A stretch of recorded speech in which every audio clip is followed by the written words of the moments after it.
புதிய தலைமுறையின் டிஜிட்டல் நேயர்களுக்கு வணக்கம். உலக அளவுல பாத்தீங்கன்னா ரொம்ப வேகமா அழிஞ்சிட்டு வரக்கூடிய உயிரினம் தாங்க தேவாங்கு. அந்த தேவாங்க பாதுகாக்கிறதுக்காக இந்தியாவிலேயே அமைக்கப்பட்ட முதல் சரணாலயம் நம்ம கடவுர் தேவாங்கு சரணாலயம் தான். இந்த சரணாலயத்தை பாத்தீங்கன்னா நம்ம தமிழ்நாடு அரசு திண்டுக்கல் மாவட்டத்துல இருக்கக்கூடிய அய்யலூர் வனப்பகுதியையும் கரூர் மாவட்டத்துல இருக்கக்கூடிய கடவுர் வனப்பகுதியும் ஒண்ணு சேர்த்துதான் 11,806 ஹெக்டேர் பரப்பளவுல இந்த சரணாலயத்தை அமைச்சிருக்காங்க. இந்த வனப்பகுதியில பாத்தீங்கன்னா 4,000க்கும் மேற்பட்ட தேவாங்குகள் வசிக்கிறதா சொல்லப்படுது.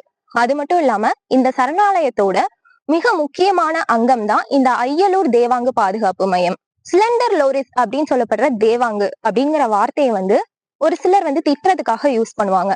ஆனா உண்மையிலேயே இந்த தேவாங்கு அப்படிங்கிறது என்ன, அதோட தனித்தன்மைகள் என்ன, இந்த அய்யலூர் பாதுகாப்பு மையம் ஏன் பேசு பொருளாயிருக்கு அப்படிங்கறத பத்தி வாங்க பார்க்கலாம்.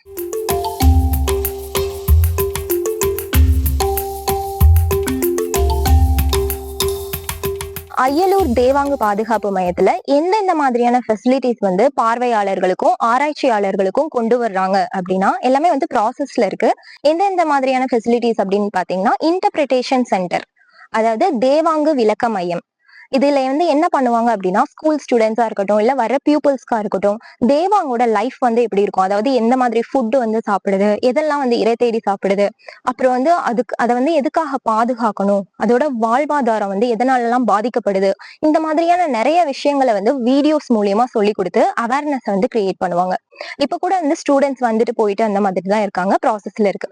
அண்ட் செகண்ட் திங், அடுத்த ஃபெசிலிட்டி என்ன அப்படின்னு பாத்தீங்கன்னா அதுதான் நைட் கேமராஸ், அதாவது நைட் அப்சர்வேஷன் பண்ணுவாங்க. தேவாங்கு அதோட நடத்தையில ஏதாவது மாற்றம் இருக்கா, அதோட நடவடிக்கைகள் இதையெல்லாம் பத்தி அப்சர்வேஷன் பண்ணுவாங்க. இன்ஃப்ராரெட் கேமராஸ் இந்த மாதிரி எல்லாம் வச்சு ரிசர்ச் பண்ண போறாங்க. எப்படி அப்படின்னா தேவாங்குகளோட எண்ணிக்கை எவ்வளவு இருக்கு, அதுல மரபணுங்கள்ல ஏதாவது மாற்றங்கள் இருக்குதா, அதோட நடத்தையில ஏதாவது மாற்றம் இருக்கா அப்படிங்கறத பத்தி ரிசர்ச் பண்றாங்க. சோ இந்த மாதிரியான நிறைய ஃபெசிலிட்டிஸ். அது மட்டும் இல்லாம குழந்தைகளுக்கு விளையாட்டு ஏரியா, பிளேயிங் ஏரியா இருக்கு. இதுல பல்லுயிர் பெருக்கம், காடுகளை ஏன் அழிக்காம பாதுகாக்கணும், இந்த மாதிரியான விஷயங்களை விழிப்புணர்வு ஏற்படுத்துறாங்க. இந்த மாதிரி ஏகப்பட்ட ஃபெசிலிட்டிஸ் ப்ராசஸ்ல இருக்குது.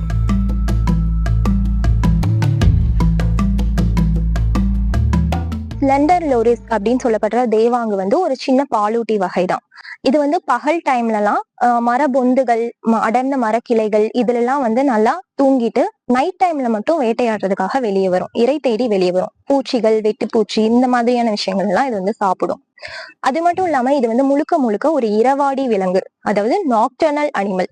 இந்த ஆந்தை, வௌவால் இந்த மாதிரி தேவாங்கு ஒரு நாக்டர்னல் அனிமல். அதுக்கப்புறம் இது விவசாயிகளின் ஒரு நெருங்கிய நண்பனாகவும் இது பார்க்கப்படுது.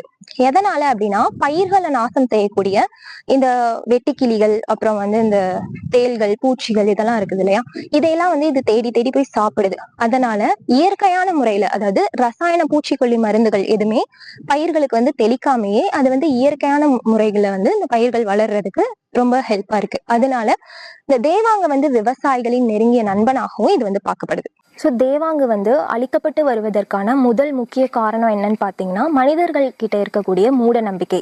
அதாவது தேவாங்குக்கு மாந்திரிக சக்தி இருக்கு அப்படின்னும், அதோட பாடி பார்ட்ஸ் வச்சு பில்லி சூனியம் இந்த மாதிரி விஷயங்கள் செய்யலாம் அப்படின்னும், இந்த தேவாங்கு மருத்துவ குணங்கள் வாய்ந்தது, அதாவது ஹியூமன் பீயிங்ஸோட கண்ணு, அப்புறம் இந்த தொழுநோய், அப்புறம் வாதம் இந்த மாதிரி விஷயங்கள் எல்லாம் இது சரி செய்யும் அப்படின்னும் இன்னும் ஒரு சில மனிதர்களால் நம்பப்பட்டு வர்றதுனால இந்த தேவாங்கு சட்டவிரோதமாக கடத்தப்பட்டு வேட்டையாடியும் வருது. ஸோ இந்த மாதிரியான விஷயங்கள்னால இது பாதிக்கப்படுது. ஆனால் இந்த விஷயங்கள் எதுவுமே உண்மை கிடையாது அப்படிங்கிறதா நிதர்சனம்.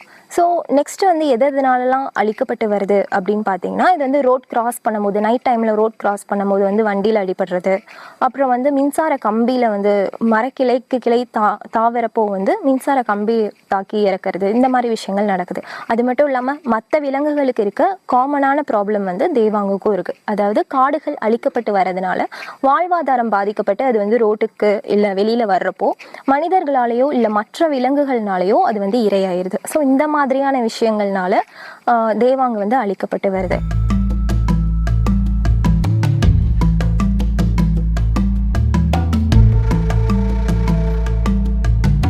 சர்வதேச இயற்கை பாதுகாப்பு ஒன்றியமான IUCN அவங்க வெளியிட்ட பட்டியலில் தேவாங்கும் இருக்குது. அதாவது அழியக்கூடிய தருவாயில் இருக்க உயிரினங்கள் பட்டியல் அவங்க வெளியிட்டாங்க. அதில் தேவாங்கும் இருக்குது. இப்போ வந்து இந்த மாதிரியான விலங்குகள் வந்து பாதிக்கப்படாமல் இருக்கணும், அதோட வாழ்வாதாரம் வந்து பாதிக்கப்படாமல் இருக்கணும் அப்படின்னா காடுகள் வந்து அழிக்கப்படாமல் இருக்கணும். ஸோ அது வந்து நம்ம கையில் தான் இருக்குது. இந்த அய்யலூர் தேவாங்கு பாதுகாப்பு மையம் வந்து எங்கே இருக்குன்னு பார்த்தீங்கன்னா, அய்யலூர் வழியில் வண்டி கருப்பணசாமி கோயிலுக்கு அப்படியே ஆப்போசிட்டில் வந்து இருக்குது. ஸோ ஃப்ரீயாக இருக்க டைமில் ஃப்ரெண்ட்ஸ் அண்ட் ஃபேமிலி அண்ட் ஸ்டூடெண்ட்ஸ்க்கு வந்து இது அவேர்னஸ் க்ரியேட் பண்ணுற ஒரு சூப்பரான ஸ்பாட்னு சொல்லலாம். என்டர்டைன்மெண்ட்டுக்கும் நல்லாயிருக்கும். ஸோ நீங்கள் வந்து விசிட் பண்ணலாம். புதிய தலைமுறைக்காக திவ்யா.